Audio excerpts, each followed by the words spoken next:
the keeper of keys. I can sense you, Shadow. The preacher's house loomed before him, half ruin, half revelation, its walls breathing with songs of old prayers. The air shimmered like living glass, folding around his spirit as he crossed the threshold. He held only the key of knowing. It burned faintly in his palm, whispering of truths too sharp to hold. Inside, the silence moved. Each step echoed like footsteps in two worlds, one of spirit, one of dream. Then from the dim corners of the house, the mimic stepped forth. "So you followed the storm," it said, its smile a mirror of his own. "And what did you find? A door you can't open?" The keeper's eyes flicked toward the center of the room. A faint glow pulsed beneath the floor, deep as memory itself. The air trembled there. It was the access to the realm of the second key, the key of memory, the one promised by the brothers. "I found what you fear," the keeper said, "a truth you cannot twist." The mimic's grin faltered, then widened again. "Truth? You carry knowing, but not understanding. You see the door, but not its cost."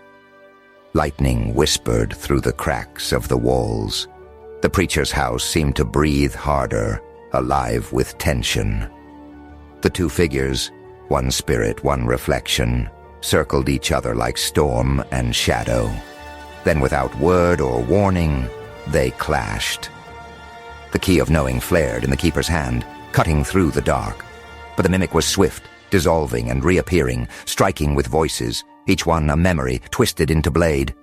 "You think you are chosen," it hissed, "but you are only curiosity, shaped by the wind of others." Their struggle shook the house. Walls turned to waves, light bent to sound. The keeper's mind flooded with images. Isaac's forge, the Gime brothers, the path of the storm staff.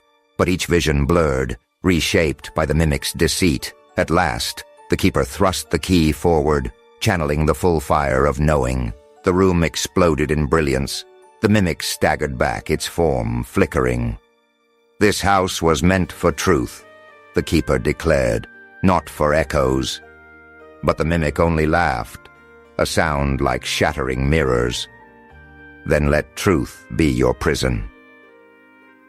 With its final trick, it reached through the veil, seized the keeper's spirit, and hurled him into the rift. Not into the realm of the second key, but into an illusion born from his own understanding.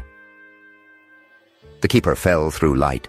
He landed in a world that looked like revelation, a world where everything made sense. The Empire stood before him, shining, ordered, filled with wisdom.